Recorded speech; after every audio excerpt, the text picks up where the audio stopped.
He had originally played it really oppositionally. Then I'm a rat, angry at him. And I said, since we're dramatizing a transition, I think it'd be much better if you realize you can't communicate to this guy.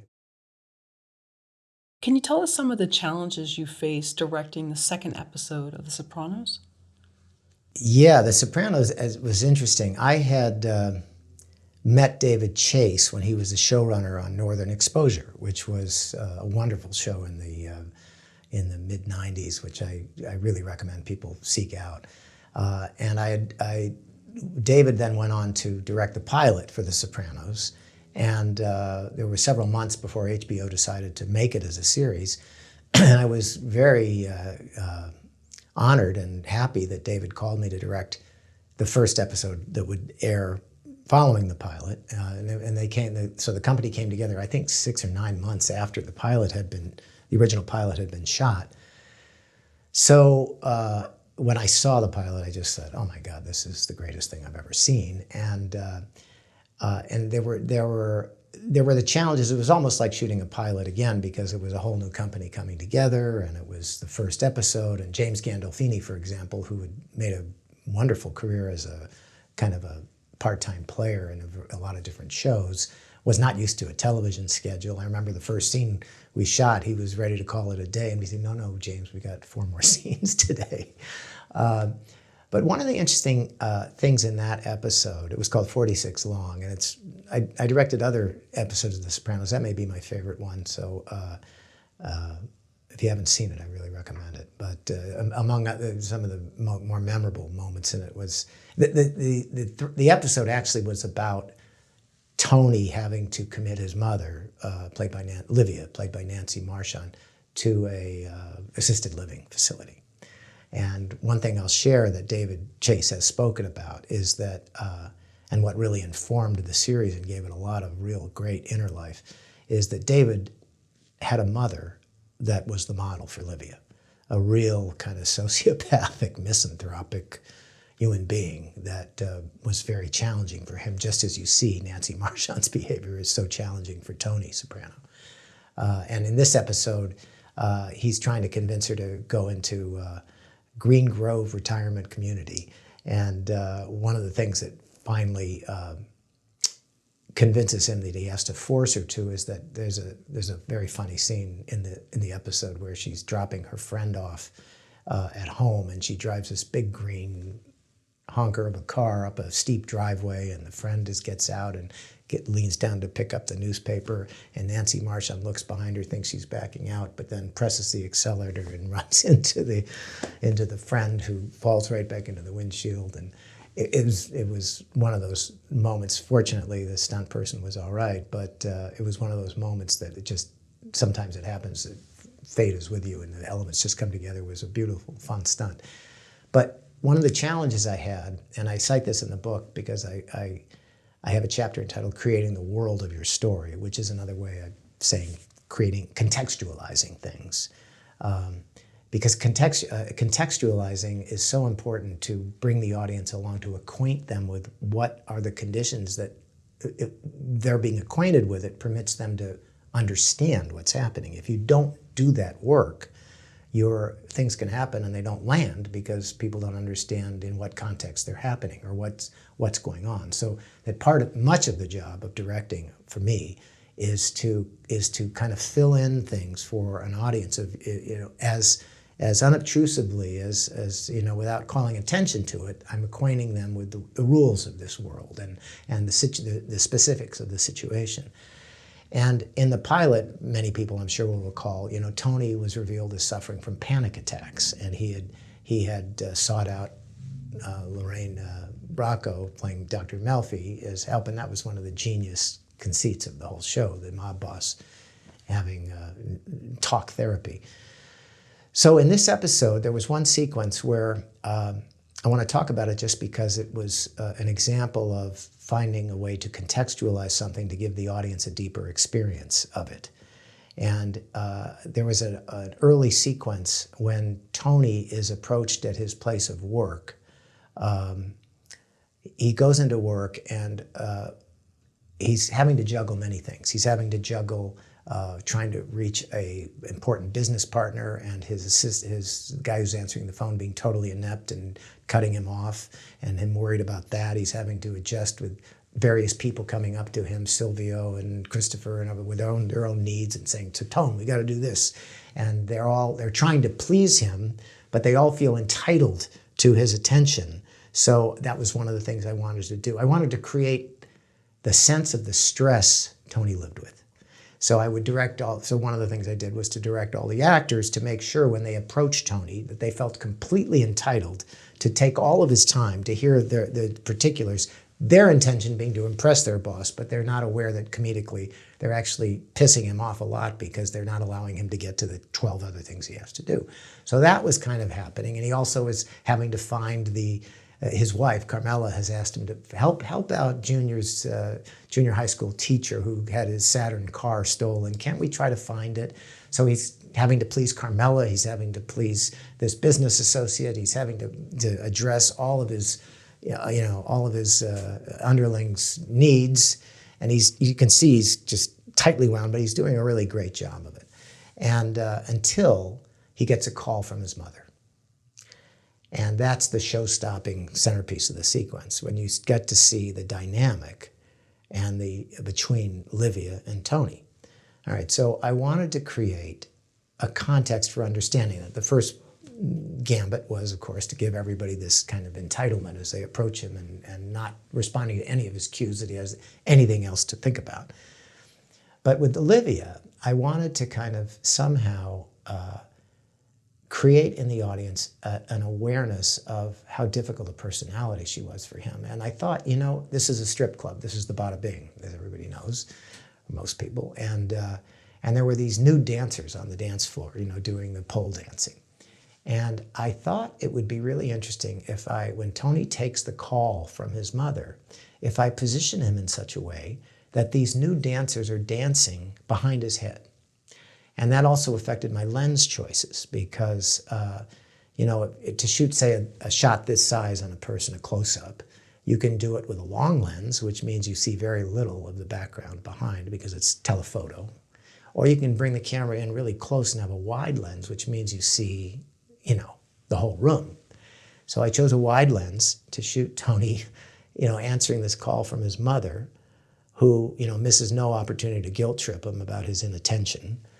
And while he's talking to her and she's being very, very difficult, these nude women are dancing behind his head. And I don't know that anybody would have made this connection, but I think subliminally you make the connection that when he's talking to this woman who invokes these kind of primal feminine forces that are so difficult for him, I thought having these nude dancers behind his head as he's talking to his mother would somehow humanize Tony, and it would make him the child again, against with these feminine figures, powerful feminine figures, kind of dancing in his head that he's powerless to defend against.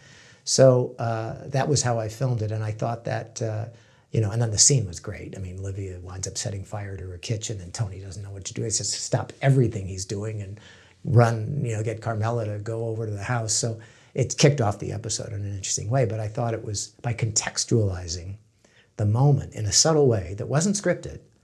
It was a way, it's a touch that a director has the opportunity to bring, if you can think of it that way.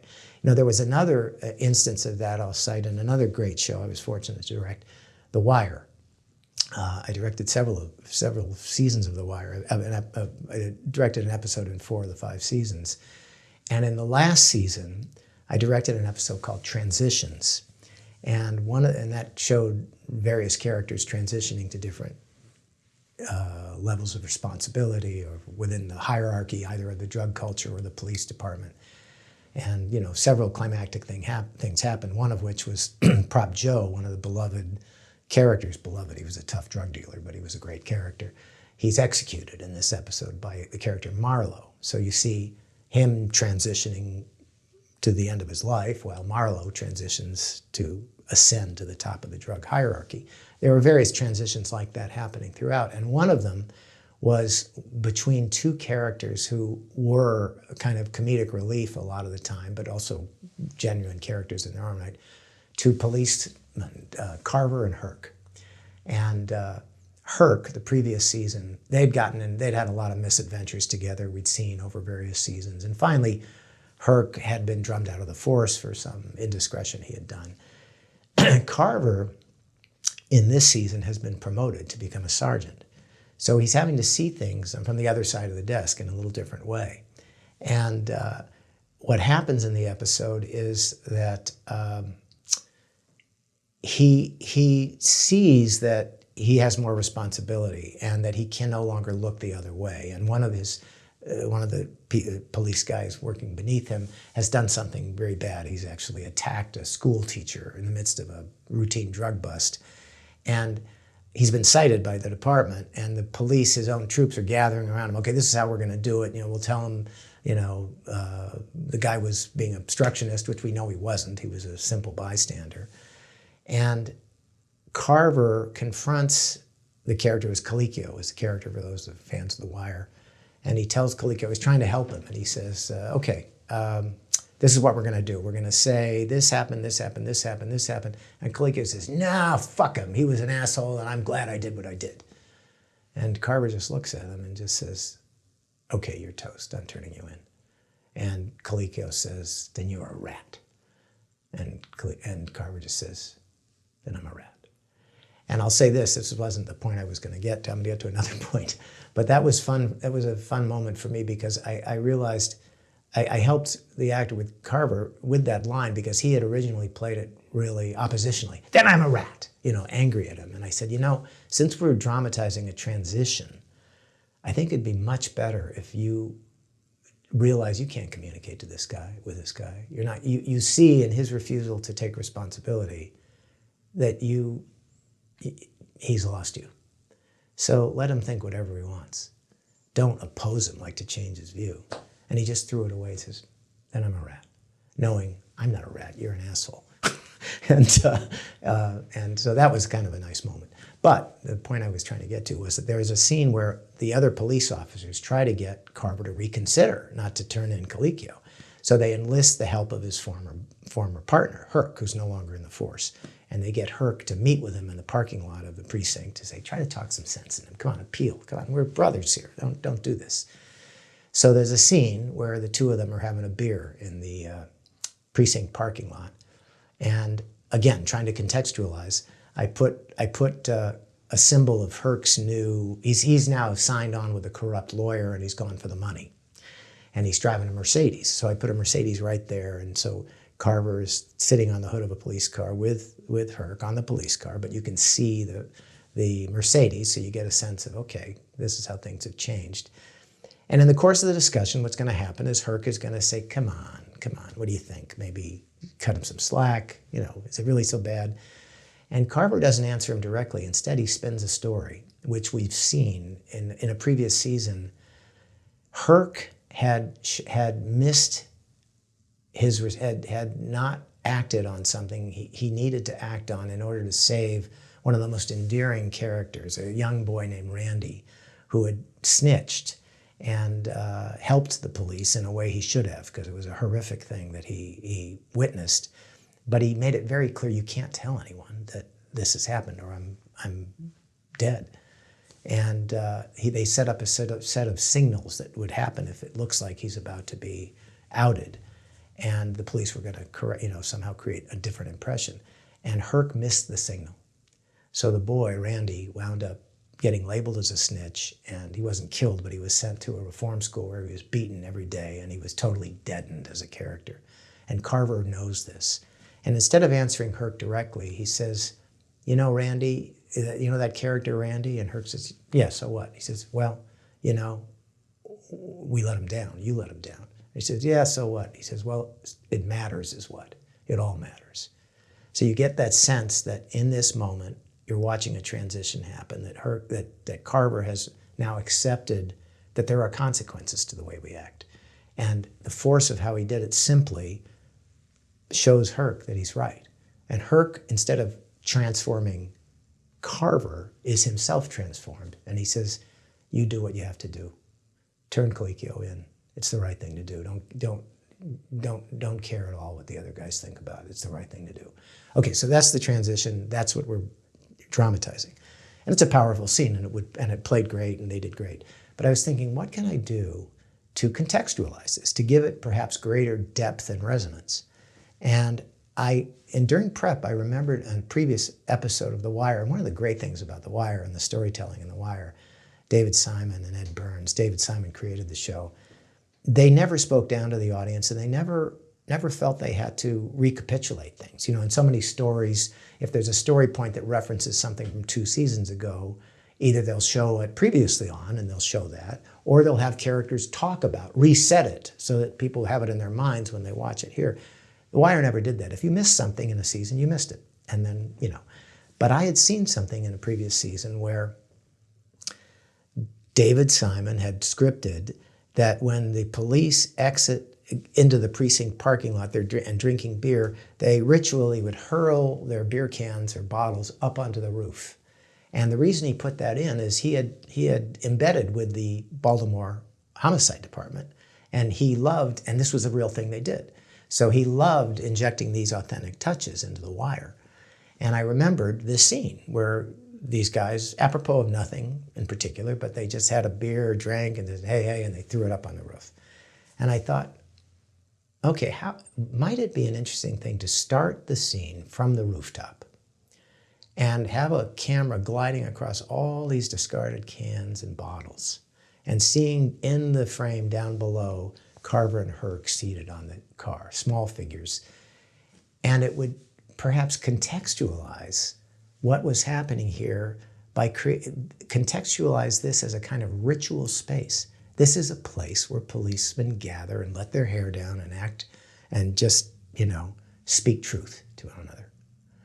And so that's what I did. And I had in prep, I asked the prop department to go make sure you collect tons of cans and bottles and all that. And they did it, you know, they were, you know, and we had a special, you know, we had to get the camera up on the roof and make sure it was safe and at a low camera angle. And I didn't say anything about it, but I just started the shot going over these discarded cans and bottles. So the hope was that the transition that audiences would watch happening would have a deeper significance, because it would be as if it's a transition within the culture itself, because we were in this ritualized space.